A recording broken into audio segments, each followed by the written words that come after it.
गुंदनी रियासत हरियाणा के कस्बा गोबंदपुरा के अछूत रंबू के यहाँ पैदा हुई।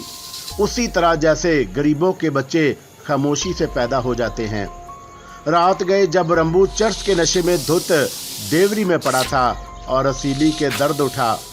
घर में और कोई नहीं था और शदीद तकलीफ के आलम में उसने रंबू को झंझोड़ कर उठाने की कोशिश की, लेकिन रंबू तो उस वक्त अंदर सभा में बैठा दम लगा रहा था।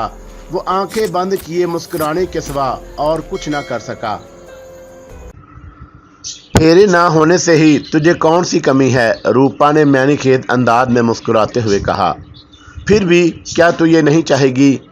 क्यों नहीं, और मेरी तो दिली खुशी है। अगर मैं तेरे बच्चे की माँ बन गई तो दुनिया थू थू करेगी। वो पापी तो अब कभी लौट कर हरियाणा नहीं आएगा। हाँ, उसे तो तूने ना जाने क्या घोल कर पिला दिया था, प्रभु ने हंसते हुए कहा और रूपा भी हंसने लगी। पूरा एक हफ्ता रूपा और प्रभु ऐश करते रहे। उन्हें दुनिया भर की आसाइशें मुहैया कर दी गई थीं। ठीक एक हफ्ते के बाद आंसू चंद ने उन दोनों को तलब किया।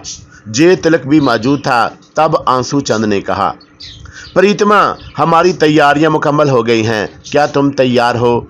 मैं तैयार हूं महाराज। लेकिन तुम हरियाणा में खुद को पोशीदा कैसे रखोगी? उस वक़्त महाराज जब मैं वहाँ से निकली थी तो मेरा कोई सहारा नहीं था। हमारे पड़े खाली थे और हम निराश थे महाराज, लेकिन अब हमारा सहारा मौजूद है। और फिर मैं कमज़ोर हस्ती अपनी सखी का बदला कैसे ले सकती थी? मैं सोच भी नहीं सकती थी, लेकिन अब मेरे मन में चमक है। मैं पूरे विश्वास से अपनी सखी का बदला लेने के लिए काम कर सकती हूँ। हम दोनों भेष बदल कर हरियाणा में जाएंगे, मैले कुचैले कपड़ों में, ऐसे कि हमें कोई पहचान न सके। और फिर मैं रानी राज कमल से मिलूंगी, उसे अपनी विपदा सुनाऊंगी और उससे रहम की भीख मांगूंगी। उस काम में कुछ दिन लग जाएंगे महाराज, पर मुझे विश्वास है कि मैं ऐसा कर लूंगी। धनो प्रीतमा, और तेरे जैसी सखी हमारी नज़रों से कभी नहीं गुजरी। पर तू चिंता ना कर, हमारे दो जवान तेरी रक्षा करेंगे और वो रोज़ रात को तुझसे मिलेंगे। और जब तेरा काम हो जाएगा तो उन्हें बता देना, वो पहाड़ों में छुपे हुए जे तलक को होशियार कर देंगे। ये ठीक है महाराज, प्रीतमा ने खुश होकर कहा। और फिर दूसरे दिन एक कठिन रास्ते से गुजरकर वो हरियाणा की सरहदों में दाखिल हो गए। जे तिलक के साथ 30 जवान थे और ये सब छटे हुए जवान थे, और जिनमें एक एक 10-10 पर भारी था। जिन रास्तों को उन्होंने इस्तेमाल किया था ये गहरी घाटियों और तंग दरों पर मुश्तमिल था। उस तरफ से किसी फौज के गुजरने का तसव्वुर भी नहीं किया जा सकता था, इसलिए उस तरफ सरहदें ज़्यादा मजबूत नहीं की गई थीं। उस पुरखतर रास्ते को तय करते हुए प्रभु का दिल हौलता रहा, लेकिन रूपा उस नाज़ुक इक़दाम महबूब की हिम्मत बंधाती रही। और बिल आखिर बड़े सख्त मरहलों से गुजरकर वो हरियाणा के घने जंगलात में दाखिल हो गए। ये जगह भी बड़ी खौफनाक थी, लेकिन दिलेर जे तिलक को किसी चीज़ का खौफ नहीं था। बहरहाल उसने जंगलात में घिरी पहाड़ियों में एक गार तलाश कर लिया और वहीं रुकने का प्रोग्राम बनाया। फिर उसने 2 जवान रूपा के साथ कर दिए, जो उन्हें हिफाजत और चालाकी से लेकर आखिरकार हरियाणा में दाखिल हो गए। हम इस सराय में रहेंगे प्रीतमा रानी, आप हर रोज़ हमें यहाँ मिल सकती हैं। कैशू देव भी जब चाहें यहाँ आकर हमें हालात बता सकते हैं। महल में अगर कोई खतरा हुआ तो आप चिंता ना करें, हम जीवन की बाजी लगाकर आप दोनों की जान बचाएंगे। ठीक है, तुम चिंता मत करो, मैं अपना बचाव खुद कर लूँगी, रूपा ने कहा। और फिर प्रभु को साथ लेकर महल चल पड़ी। राजकमल ने उसे गले से लगा लिया। और तेरे बिना मन बहुत उदास था रूपा, और यूं समझ ले कि तू इतने दिन गायब रही तो मुझे ऐसे लगा जैसे मेरी सबसे कीमती चीज़ मुझसे छिन गई हो और किसी काम में मन ही नहीं लगता था। भगवान ने मेरे भाग बहुत अच्छे बनाए हैं और ये सब मेरी चाहत है। उधर आंसू चंद महाराज ने भी 3 तारा बना लिया है। तू है ही 3 तारा, मगर अब जल्दी से बता के क्या किया? तुम्हारी दासी कभी नाकाम रही है? रूपा ने मुस्कुराते हुए कहा। ओहो, और मेरी रूपा, और मुझे तेरे ऊपर नाज है, मगर करके क्या आई है, जल्दी बता, राजकमल ने उसे बाजों में भींचते हुए कहा। और रूपा ने उसकी आंखें चूम ली और फिर उसने शर्वरी से लेकर आखिर तक की मुकम्मल कहानी राजकमल को सुना दी। राजकमल का चेहरा खुशी से गुलनार हो रहा था। रूपा ने अपनी कहानी तो एक बार फिर राजकमल ने उसे सीने से लिपटा लिया। धन हो रूपा, और तूने कुछ ज्यादा ही काम कर दिखाया। काम बन गया रूपा, बिल्कुल काम बन गया। मैं भी ज्यादा वक्त जाया नहीं करूंगी, आज ही प्रणाम लाल जी से बात करूंगी। एक बात बताऊं रानी जी, रूपा ने मुस्कुराते हुए कहा। जरूर बता। जे तिलक को कभी देखा है? मैं कहाँ से देख लेती री, राजकमल बोली। मैंने देखा है रानी जी। हाय बस क्या बताऊं, क्या गबरू जवान है। ये चौड़ा सीना, बड़ी बड़ी सुंदर आंखें, और जिनमें हमेशा गुस्सा होता है, तो मन चाहता है कि उन्हें सीने में रख लो। और वो दूध जैसा गोरा रंग, कश्मीरी सेब जैसे गाल, बड़ी शान का जवान। महारानी, ऐसा जिसे देखकर हर नारी का मन डोल जाए। और राजकमल ने मुस्कुराते हुए कहा, तब प्रभु के दिन पूरे हो गए हैं। भगवान न करे महारानी, मेरा प्रभु अब भी लाखों में एक है, बस वो मेरे मन को भा गया था। उसकी क्या राय है? राजकमल ने उसी अंदाज में मुस्कुराते हुए पूछा। वो तो सुंदर है रानी जी, मेरा ख्याल है कि पूरे द्वारका की लड़कियां उससे प्रेम करती होंगी, और वो मेरी तरफ कैसे मतवज्जा होता, तो मुझे निगाह भरकर उसने देखा भी नहीं। अच्छा ही किया, वरना उसकी मौत भी करीब आ जाती। बहरहाल हमारा दुश्मन है, लेकिन क्या वो बहादुर भी है? बड़ा ही ज्याला मालूम होता है महारानी। खैर जाने दे, तू प्रभु को नहीं छोड़ना चाहती तो उसका कहना ही बेकार है, और फिर उसे पसंद करना मसलत के खिलाफ ही है। उससे हमारा क्या नाता? राजकमल ने कहा। अपने प्रताप महाराज कैसे हैं? रूपा ने मुस्कुराते हुए पूछा। राजकमल के चेहरे पर एक रंग सा आ गया, और उसने रूपा की बात का कोई जवाब नहीं दिया था। रूपा उसे गौर से देखने लगी। क्या बात है रानी जी? अभी नहीं रूपा, अभी हमें दूसरे काम करने हैं, राजकमल ने अजीब से लहजे में कहा। मैं नहीं समझी महारानी। अभी कुछ समझने की कोशिश ना करो रूपा, खामोश रह। मैं रानी जी को मजबूर नहीं करूंगी, मगर बात मेरे मन में खटकती रहेगी, रूपा ने उदासी से कहा। अरे तू तो उदास हो गई है, राजकमल चौंक कर बोली, और रूपा का हाथ पकड़ कर बोली। दो बातें हैं रूपा, या तो प्रताप हमसे नाराज हो गया है, या फिर उसने हमें अपने मन से निकाल दिया है। मैं नहीं समझी महाराज। शायद उसने सोचा हो कि हम अब उसे ना मिल सकेंगे, और वो पापी हमारी मजबूरियां क्यों नहीं समझता, वो वक्त आने का इंतजार क्यों नहीं करता। ये ठीक है कि राजपाट के कामों में उलझ कर हम उसे नहीं मिल सके, मगर ये तो ऐसी बात नहीं कि वह अपने मन से हमें निकाल दे। आपको उसका अंदाजा कैसे हुआ रानी जी? राज दरबार में वह रोज हमें मिलता है रूपा, और हम इंसान की निगाह पहचानते हैं। हमें देखकर अब उसकी आंखों में वो दिए नहीं रोशन होते जो उसके प्रेम का एहसास दिलाते थे। अब वो हमसे सिर्फ रानी समझकर बात करता है। औरत सब कुछ बर्दाश्त कर सकती है रूपा, बस ये नहीं। लेकिन उसकी वजह यह भी तो हो सकती है रानी जी कि वो आपसे ना मिलने पर बिगड़ गया हो। उसे सिर्फ इंतज़ार करना चाहिए, इंतज़ार, और हमने उसे विश्वास दिलाया है, और फिर वो बेकरार क्यों है? बहरहाल ये अब की बातें नहीं है रूपा, समय आने पर हम उसके बारे में तुझे तकलीफ देंगे, और पहले हम दूसरे काम कर लें, राजकमल ने कहा, और रूपा खामोश हो गई। राजकमल प्रणाम लाल ने मुस्कुराते हुए राजकमल को थोड़े सा ऊंचा उठाया, और फिर उसके खूबसूरत चेहरे पर निगाहें जमाई रही। तुम आजकल उदास नजर आती हो, उन्होंने जुमला पूरा कर दिया। हाँ महाराज, मैं उदास हूँ, राजकमल ने धीमी आवाज में कहा। मगर क्यों, क्या बात है? राज, हमें ना बताओगी? प्रणाम लाल बेचैन होकर बोले। मैं आपकी तरफ से फिक्रमंद हूँ महाराज। हमारी तरफ से क्यों? प्रणाम लाल हैरानी से बोले। आपकी सेहत रोज बरोज खराब होती जा रही है, ना जाने आपको क्या हो गया है, राजकमल ने एक सिसकी लेकर कहा। अरे ये सिर्फ तुम्हारा वहन है राज, वरना हम तो बहुत खुश हैं। सच पूछो तो हुकूमत के बोझ से हल्का करके तुमने हमारी उम्र बढ़ा दी है। राज, तुम्हें हुकूमत करते देखकर हमारा मन खुशी से डोल जाता है। फिर भी महाराज, मैं आपकी पत्नी हूँ। दासी अपने स्वामी का ख्याल ना रखेगी तो कौन रखेगा? और मेरी एक बात मान ले महाराज। हाँ हाँ कहो, हम तुम्हारी 100 बातें मानेंगे। हुकूमत के कामों से मेरा मन भी उलझ गया है महाराज। थोड़े दिन के लिए सैर सपाटे किए जाएं, जंगल में शिकार खेला जाए, राजपाट के कामों से कुछ दिन के लिए फुर्सत मिल जाए। ये कौन सी बड़ी बात है राज? हुक्म देकर दो और शेर और शिकार का बंदोबस्त कर दिया जाएगा। महामंत्री प्रताप लाल हमारे पीछे राज के काम संभालेंगे, प्रणाम लाल ने मुस्कुराते हुए कहा। सच महाराज, और राजकमल ने खुश होते हुए कहा। तुम महारानी हो राज, किसकी मजाल है कि तुम्हारा कहा टाल सके।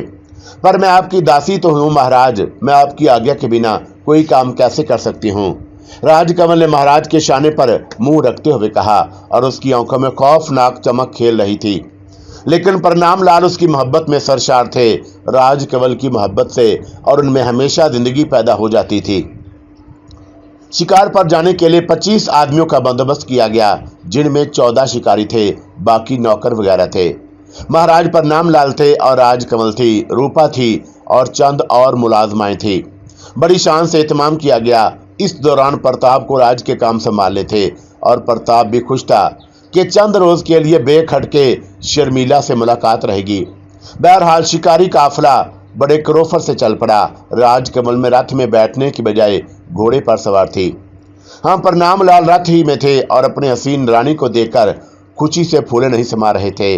राजकमल के शिकारियों को पहले ही समझा दिया गया था कि कौन से इलाके में शिकार खेला जाएगा। दूसरी तरफ रूपा ने अपने दोनों मुहाफिज यानी जे तिलक को आदमियों से कह दिया था कि वह अपनी कोशिशों में कामयाब हो गई है और फलां वक्त शिकारी रवाना हो रहे हैं। रूपा ने शिकारियों की तादाद वगैरह सब कुछ बता दिया और ये इतलात आसानी से जे तिलक तक पहुंच गई। काफिला रवा दवा रहा। हरियाला की कुर्बो जवार के मनाजर बेहद खूबसूरत थे।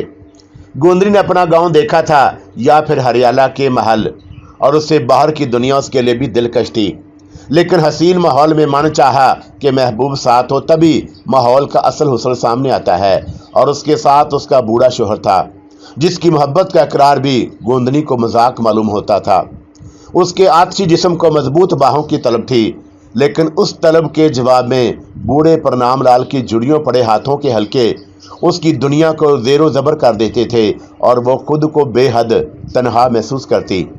इससे कबल उसे प्रताप का सहारा था और वो प्रताप के तस्वर से खुद को मगन रखती थी। लेकिन पिछले कुछ दिनों से उसकी छठी हिस्स ने उसे प्रताप की तरफ से बदगुमान कर दिया था। वो महसूस करने लगी थी कि प्रताप की मोहब्बत में अब वो शिद्दत नहीं रही। मुमकिन है कि उसकी वजह गोंदनी का इज्तनाब हो, लेकिन वो अहमक हालात को क्यों नहीं समझता। उसे मालूम है कि गोंदनी अपनी हैसियत हासिल करने में लगी हुई है। वो फूंक फूंक कर कदम उठा रही है और उसका हर कदम कामयाबी की तरफ बढ़ रहा है। अगर उसे प्रताप से प्रेम ना होता तो मंत्री बनने के लिए प्रताप ही रह गया था, और ये उसके प्रेम का सबूत है। फिर वो गोंदनी की राह में मुश्किलात क्यों पैदा कर रहा है और वो उसे तावन क्यों नहीं करता। और अगर वो तावन करने की बजाय उसने बेवकूफ़ी में कोई और कदम उठा लिया तो क्या वह उसकी चश्म पोशी का मुस्तहिक होगा। ऐसे आदमी को कैसे बर्दाश्त किया जा सकता है। कमीशन ने उसे ज़मीन से उठाकर आकाश पर बिठाया है और वो एक मामूली इंसान था।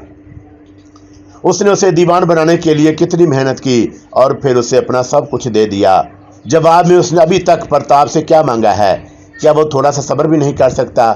उसे तो एक ऐसे आदमी की ज़रूरत थी जो कदम कदम पर उसे तावन करे और उसकी उम्मीद के सहारे जीवन बता दे। प्रताप खुद सरी क्यों कर रहा है, और अगर उसने खुद सरी की तो उसकी सज़ा भुगतेगा। फासले तय होते रहे। रूपा रहनुमाई कर रही थी और फिर रूपा के इशारे पर राजकमल ने शिकार के लिए उन पहाड़ों का दामन पसंद किया जिसकी गारों में जे तिलक रापोश था। खेमे लगा दिए गए और जंगल में मंगल हो गया। हरियाला की रानी शिकार खेलने के लिए आई थी, कोई मामूली बात नहीं थी। शिकार के इंतजामात होते रहे और ये जगह आबादियों से दूर थी, इसीलिए यहाँ इंतज़ाम किया गया था कि कुर्बो जवार से किसी किस्म की मदद का अमकान न रहे। शाम हो चुकी थी, इसलिए आज सिर्फ सैर तफरी रही और घोड़ों को कुर्बो जवार के इलाकों की सैर की गई। रात होने पर सब खैमों में और राजकमल और प्रणाम लाल का खैमा एक ही था और उसके बराबर रूपा का, लेकिन आज प्रभु उसके साथ नहीं था, इसलिए वह दूसरी दासियों के साथ उस खैमे में थी। उन दोनों खैमों को शिकारियों और मुलाजमों ने घेरा हुआ था ताकि कोई आफत आई तो पहले वो उससे निपटें। रक्सों शराब का इंतजाम था। दासियों में 2 रकासाएं मौजूद थी। चुनाचा दूसरी रूरियात से निमटने के बाद महफिल शराबो रक्स जारी हो गई।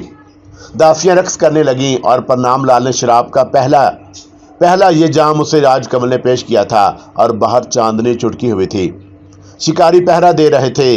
दूसरे शिकारी भी रक्स की ये महफिल से लुत्फ अंदोज हो रहे थे, लेकिन किसकी मजाल थी कि खैमे के नज़दीक भटक सके, और वह दूर ही दूर से मौसीकी की आवाज़ सुन रहे थे और हसरत से एक दूसरे को देख रहे थे। महफिल रक्सो सरूर अरूज पर पहुंच गई और आज कमल लाल को ज़्यादा नहीं पिलाई थी ताकि वह नशे में बिल्कुल ही बदमस्त न हो जाए। बहरहाल मौसम, शराब और माहौल ने प्रणाम लाल पर असर किया और उसकी उमंगों ने मुड़कर जवानी पर निगाह डाली थी। चुनाचा उसने हाथ उठा दिया। बस नाचने वालियों, आराम करो, हम भी सोना चाहते हैं। और रक्स रुक गया। साथ खामोश हो गए। नाचने वालियों ने गर्दनें उठाई और बाहर निकल गईं और अब खेमे में सिर्फ प्रणाम लाल और राजकमल रह गए। प्रणाम लाल ने मोहब्बत भरी निगाहों से राजकमल को देखा और उसने शर्मा कर नजरें झुका ली। तब प्रणाम लाल उठे और उन्होंने राजकमल का बाजू पकड़ा और अपने पास खींच लिया। उन्होंने राजकमल की ठोड़ी को उंगली से ऊंचा करते हुए उसे पुकारा, राज। राजकमल ने जज्बात की पूरी अदाकारी करते हुए कहा, हे भगवान का किस किस तरह शुक्रिया अदा करूं कि उसने हमें तुम जैसी प्रेम का दे दी। सच जानो राज, हम बुरे आदमी नहीं हैं। हमें सिर्फ इस भरपूर प्रेम की तलाश थी जो हमारा हो।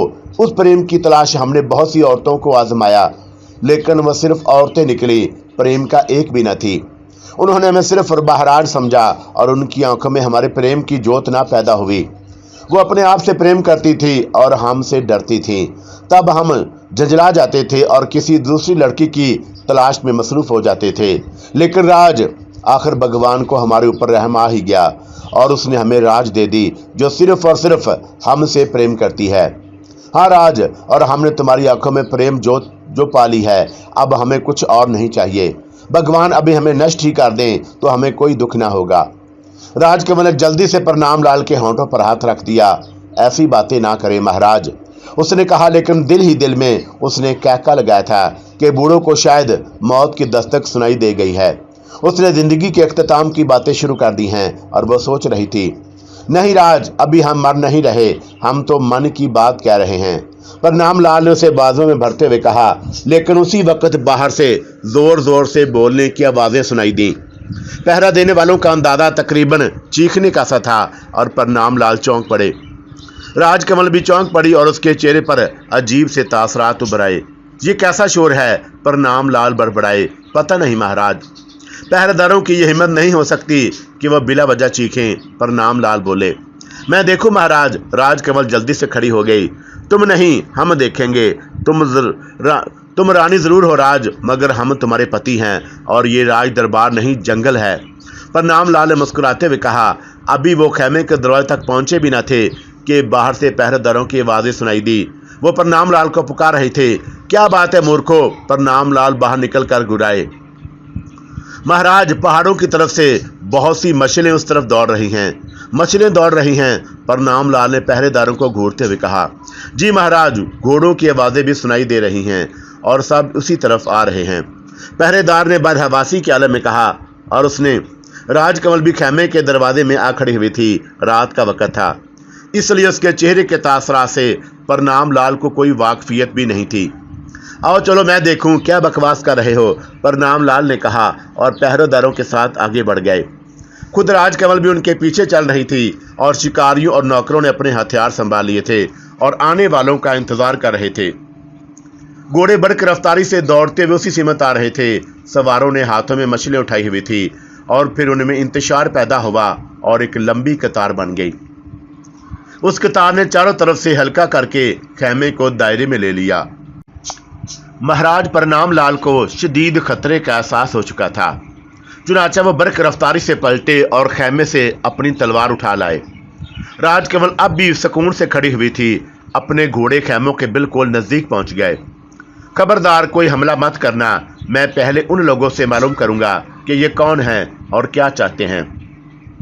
प्रणाम लाल ने अपने आदमियों को हदायत करते हुए कहा और फिर वो खेमे से थोड़े से आगे बढ़ाए।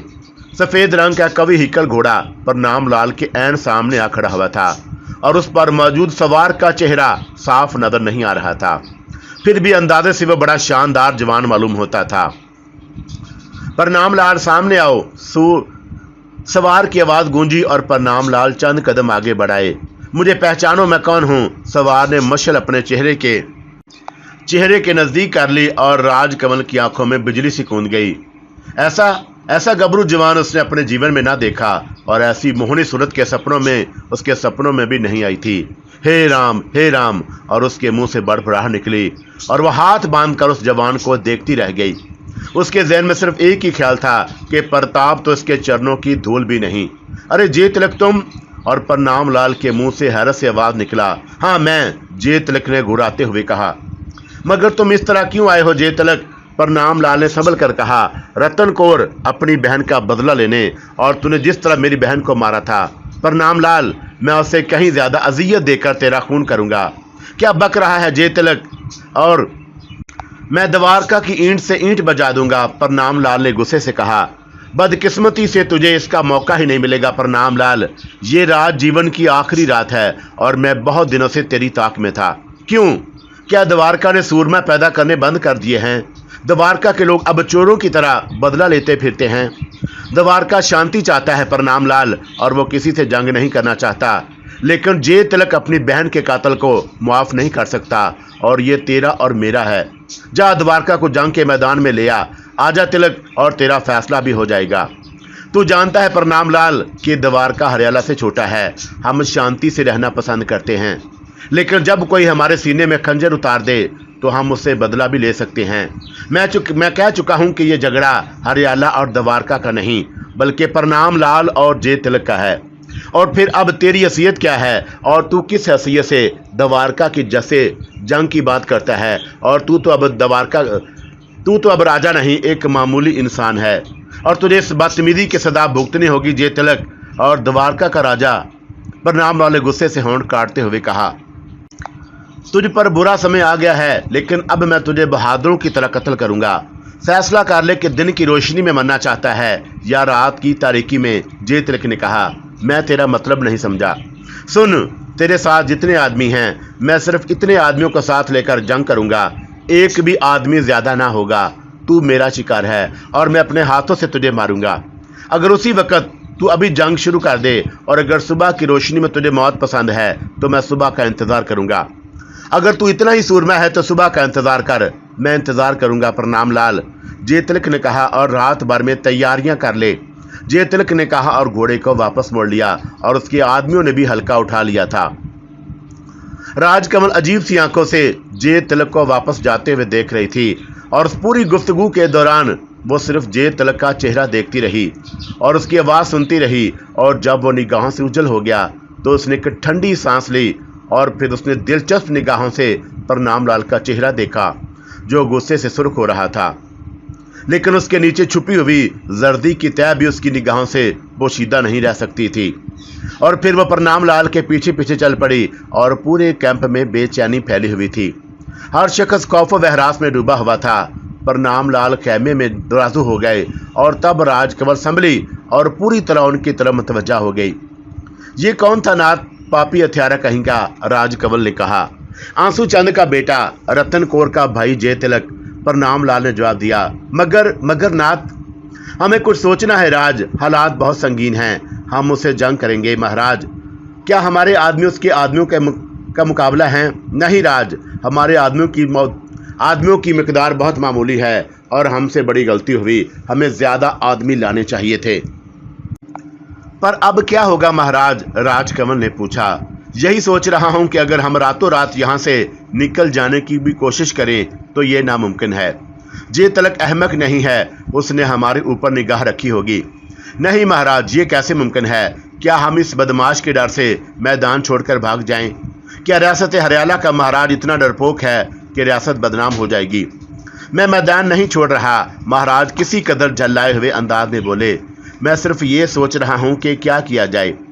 वो गर्दन झुकाए हुए बोले, और फिर चंद मिनट के बाद उन्होंने गर्दन उठाई। एक तरकीब समझ में आई है। क्या महाराज? 2 आदमियों को चुपके से यहाँ से निकाल दिया जाए। वो अपने घोड़ों की बागें पकड़े हुए यहाँ से पैदल जाएं और बर्क रफ्तारी से हरियाला पहुँचें। वहाँ वो प्रताप को सूरत हाल बताकर जितनी जल्दी हो सके एक फौजी दस्ता तैयार करवाएं।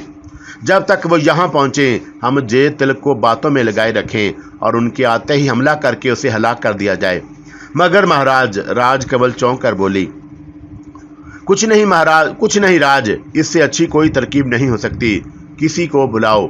महाराज ने उसकी बात काटते हुए कहा, और फिर खुद ही बाहर निकल गए। राजकमल की आंखों में तशवीश के आसार नजर आने लगे, और उसका जहन बहुत तेजी से काम कर रहा था। उस वक्त अचानक एक नई सूरत-हाल पैदा हो गई थी जिससे निपटना बहुत मुश्किल नजर आ रहा था। अगर परनाम लाल की तरकीब कामयाब हो गई तो बड़ा नुकसान उठाना पड़ेगा। उसने ठंडे दिमाग से गौर किया। जितना फासला तय करके वो यहाँ आए थे, अगर बरक रफ्तारी से वो फैसला तय किया जाए तो कितना वक्त लग जाएगा। फिर प्रताप से बात की जाए और उसके बाद अगर फौजी तैयारी में 3-4 घंटे भी सिर्फ हुए तब भी फौजी सुबह 7 बजे से पहले ना चल सकेगी। और उसके बाद यहाँ तक का रास्ता गोया 11 और 12 बजे से पहले फौज यहाँ नहीं पहुँच सकती। अगर उससे पहले ही काम हो जाए, इससे पहले ही अगर काम हो जाए, वो बड़बड़ाई और उसके ज़हन में एक तरकीब आ गई और तब उसके होंठों पर मुस्कुराहट फैल गई। ठीक है महाराज, तुम अपना जीवन बचाने की कितनी ही कोशिश कर लो, मेरा नाम गोंदनी है और मैं तुम्हारी एक भी तरकीब कामयाब ना होने दूंगी।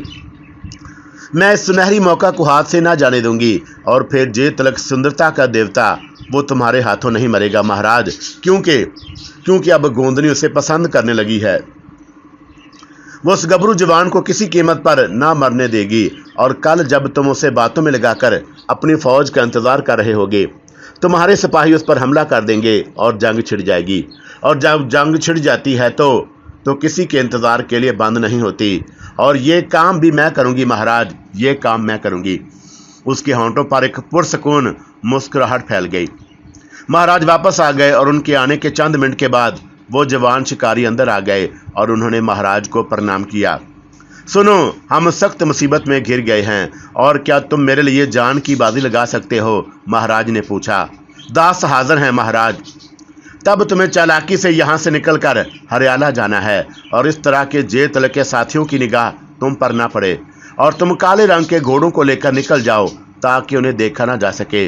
और फिर पहाड़ों की उस तरफ जाकर तुम जितनी भी रफ्तार से हो सके हरियाला जाओ। प्रताप को जगाओ और उसे सूरत हाल बता दो। उसे कह दो कि वह जितनी फौज हो सके तैयार करके रातों रात चल पड़े और जितनी जल्दी मुमकिन हो यहाँ पहुँच जाए। बोलो, तुम ये काम कर सकोगे? हम जीवन दान करने के लिए तैयार हैं महाराज। दोनों सवारों ने बीक वक्त जवाब दिया। मुमकिन है कि उन्होंने सोचा हो कि इस तरह यहाँ से निकल भागने का मौका मिल जाए।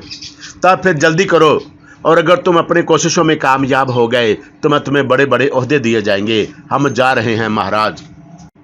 जाओ, मैं तुम्हारी कामयाबी का इंतजार करूंगा, प्रणाम लाल ने कहा और वो दोनों तेजी से बाहर निकल गए। राजकमल के चेहरे पर परेशानी के सार पैदा कर लिए। तब महाराज ने उसे देखा और उसके करीब पहुंचते हुए बोले, क्यों राज, तुम हमारी कोशिश से मुतमिन हो? भगवान करे कि हमें कामयाबी हो। हमें कामयाबी होगी राज, और तुम्हारे प्यार की जोत मुझे जिंदा रखेगी, तुम चिंता ना करो। महाराज ने उसे गोश में लेते हुए कहा और राजकमल ने नफरत से मुंह फेर लिया। ठीक है बूढ़े सांप, एक बार और तेरे या मनहूस हाथ बर्दाश्त कर लूं और जिससे मुझे घिन आती है, जो मेरे बदन से लिपटे हुए ऐसे लगते हैं जैसे कोई मकड़ा मखमल पर चढ़ आया हो और उसने दिल में सोचा रात बड़ी बेकली में गुजर रही है। उस वक्त सुबह के तकरीबन 5 बजे थे जब अचानक पहरा देने वाले चीख पड़े।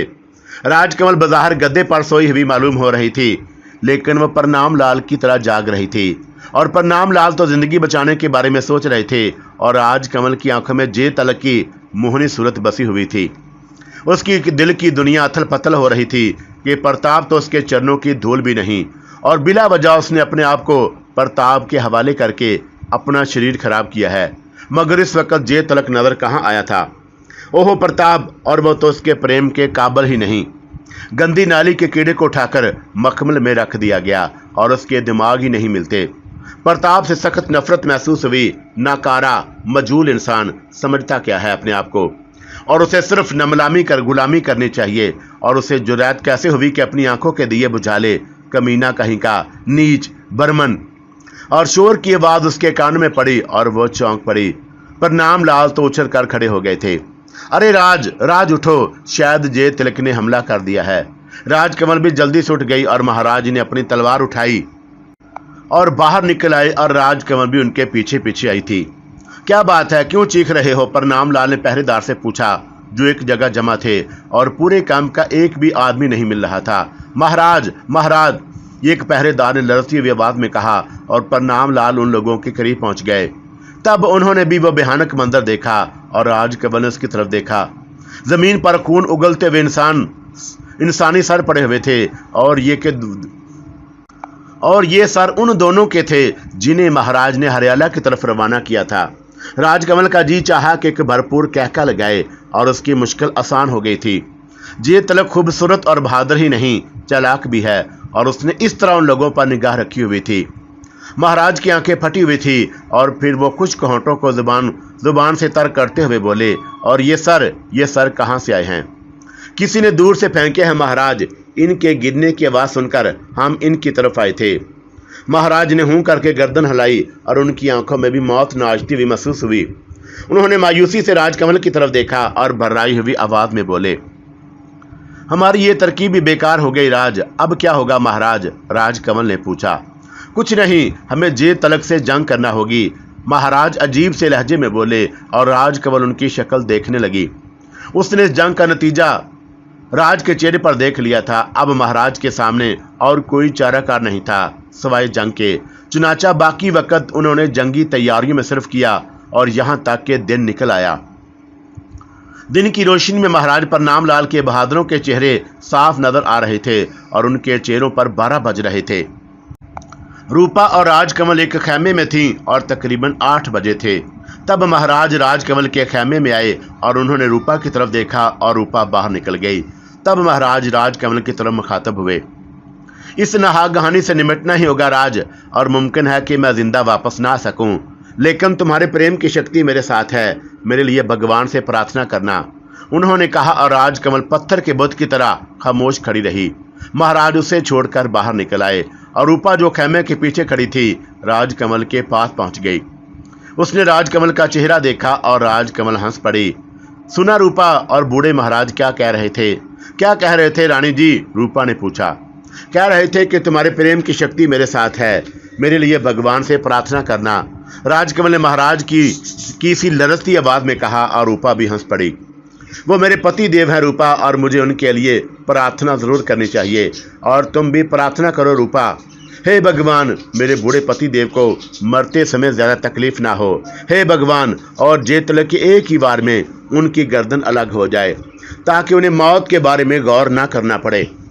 रूपा हंसी से लोटपोट हो गई और उसके पेट में राजकमल की अदाकारी के हंसते हंसते दर्द होने लगा।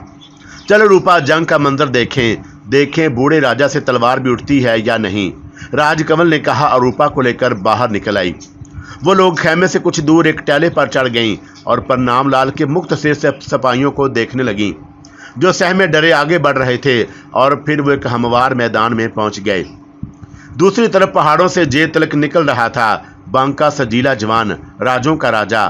राजकमल उसकी सज धज देखने लगी और रूपा ने उसके चेहरे की तरफ देखा और इसके अंदर महू पाकर मुस्कुरा दी। क्या देख रही है महारानी? और उसने मुस्कुराते हुए कहा, और राजकमल चौंक पड़ी। उसने अजीब सी निगाहों से रूपा को देखा और फिर एक गहरी सांस लेकर बोली, तुझसे गहरी सखी और कौन है हमारी रूपा, और हमसे उससे मन हार बैठे हैं जे तिलक से। और रूपा उछल कर बोली, हाँ रूपा, और रात भर हम उसके ख्याल में डूबे रहे। मैं ना कहती थी महाराज, ऐसा सुंदर जवान मैंने जीवन भर नहीं देखा। तू ठीक कहती थी रूपा, और हम उसके बिना ना जी सकेंगे, हम उसे अपनाए बगैर नहीं रहेंगे। मगर ये कैसे मुमकिन होगा महारानी? रूपा ने फिक्रमंदी से कहा। हम अपने प्रोग्राम में फौरी तब्दीली करना होगी रूपा, और पहले हमारा ख्याल था कि हम साफ साफ द्वारका के राजकुमार जे तिलक का नाम ले देंगे, और उस पर अगर हरियाला वाले ज़्यादा शोर मचाएंगे तो द्वारका से जंग करके उस पर कब्जा कर लेंगे और द्वारका का हरियाला में जम कर लेंगे। लेकिन अब हम अपने प्रेमी पर जुल्म कैसे कर सकते हैं? अब हम हरियाला वालों को बताएंगे कि वो काले नकाबों में लिपटे हुए डाकू थे जो रातों रात आ पड़े और उन्होंने सबको हलाक कर दिया। हम जान बचाकर भाग निकले। हमारे जे तिलक का नाम नहीं आना चाहिए। मगर ये दासियां जो जिंदा रहेंगी, रूपा ने दूसरी लड़कियों के बारे में कहा जो उन लोगों के साथ आई थी, और ये क्या सब कुछ इन्हें बताना देंगी महारानी? इन्हें जिंदा रखने की क्या जरूरत है, और क्या तू इन्हें गहरी घाटियों में धक्का भी नहीं दे सकती? और रूपा के रोंगटे खड़े हो गए, लेकिन दूसरी लम्हे वह संभल गई और खुद उसकी जिंदगी ही क्या वक़्त रखती थी। राजकमल की जुबान की एक जुम्बश उसका भी जीवन छीन सकती थी। चुनाचा वो जल्दी से बोली, हाँ हाँ क्यों नहीं महारानी, मैं तुम्हारे इशारे पर संसार का सबसे कठिन काम भी कर सकती हूँ।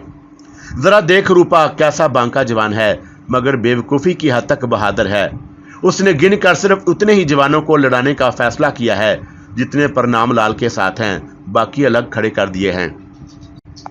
हाँ, मगर तुम चिंता न करो रानी जी, उसके साथ छटे हुए बदमाश हैं, जबकि खुद महाराज के साथियों का रात से हाल पतला है। और राज ने मुस्कुराते हुए कहा। और फिर जंग शुरू हो गई और जय तिलक के आदमियों ने महाराज के आदमियों पर हमला कर दिया और खुद जय तिलक महाराज के मुकाबले आ गया। किसी ज़माने में ऐसे लड़ाके होंगे, लेकिन अब तो सिर्फ हकीनों के साथ उठाते थे और तलवार का बोझ उनके बाजों के बस की बात कहाँ थी।